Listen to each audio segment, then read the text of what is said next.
Nous sommes le dimanche 10 juillet 2022, 15e dimanche du temps ordinaire. Nous venons d'écouter un extrait du livre du Deutéronome. Ce nom grec signifie deuxième loi, quand l'appellation en hébreu est devarim, c'est-à-dire parole, car il présente de longs discours de Moïse. Peut-être ce livre est-il celui dont il est question lors de travaux dans le temple à l'époque du roi Josias, en 622 avant Jésus-Christ. Il a en tout cas une place importante dans ce que l'on appelle en hébreu la Torah, c'est-à-dire la loi du Seigneur. Parce que la loi est, pour le peuple hébreu, la garantie de l'alliance avec Dieu. L'alliance est un contrat entre Dieu et son peuple, et la loi contient donc les termes du contrat, c'est-à-dire le double engagement, celui de Dieu et celui de l'homme. C'est pourquoi le rôle des prophètes et de Moïse, le prophète par excellence, est-il de rappeler la nécessité de respecter les prescriptions de cette loi. Écoute la voix du Seigneur, commence l'extrait que nous avons entendu. Car le prophète n'est pas d'abord celui qui annonce l'avenir, je vous l'ai déjà dit, mais bien celui qui parle au nom de Dieu, qui invite à reconnaître la fidélité de Dieu.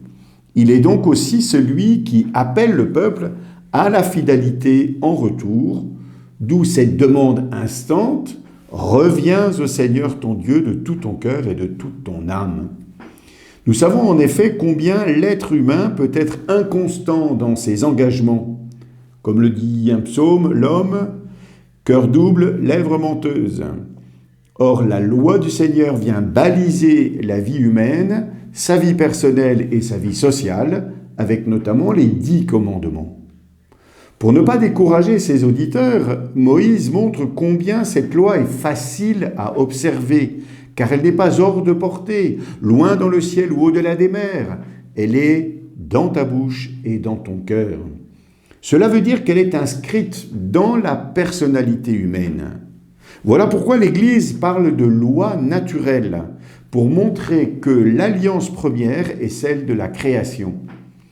La nature, celle qui nous environne comme celle qui nous constitue, est un cadeau de Dieu et les règles qui l'animent sont donc à respecter. Hélas, aujourd'hui, dans une volonté de maîtriser la nature, certaines personnes disent que la culture est plus importante, que l'homme peut donc faire ce qu'il veut.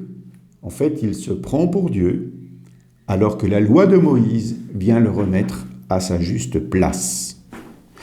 Mieux que Moïse, Jésus vient révéler la volonté divine. Comme le dit saint Jean, la loi fut donnée par Moïse, la grâce et la vérité sont venues par Jésus-Christ. Car Dieu se fait proche en Jésus, puisqu'il prend notre condition humaine.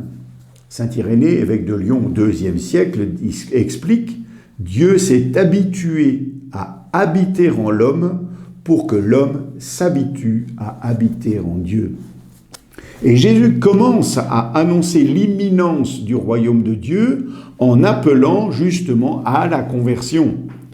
Tout au long de l'Évangile, nous le voyons stimuler ses auditeurs à appliquer les préceptes. Ainsi, il dit au jeune homme riche, « Si tu veux entrer dans la vie, garde les commandements. » Ou dans la parabole du pauvre Lazare, ils ont Moïse et les prophètes qu'ils les écoutent. Il va même plus loin, en dépassant le strict cadre des prescriptions pour éviter le formalisme dans lequel sont tombés les pharisiens. Vous avez appris, moi je vous dis, c'est dans l'Évangile selon saint Matthieu au chapitre 6.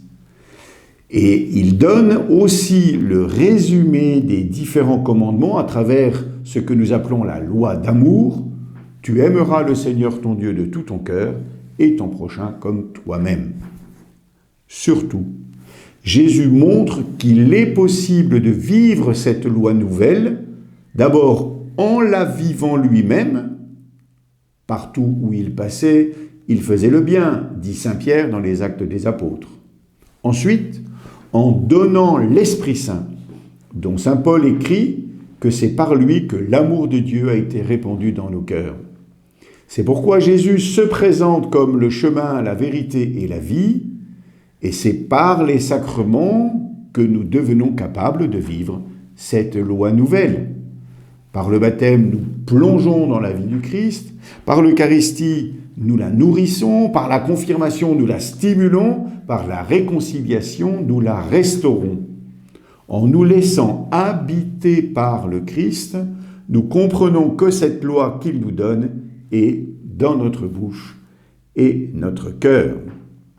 En fait, par sa loi, c'est Dieu lui-même qui est là. C'est pourquoi nous honorons d'une manière particulière le livre de la parole de Dieu, notamment lors de la messe, avec l'encensement. Saint Augustin, dans ses Confessions, écrivait « Je te cherchais au-dehors, dans la beauté des créatures, et tu étais au-dedans, au plus profond de moi-même. » En latin, « intimior intimo meo », au plus intime, car Dieu parle dans le cœur à cœur. En question pour notre rencontre, pour vous, vivre en chrétien, est-ce facile ou difficile? Bonne réunion.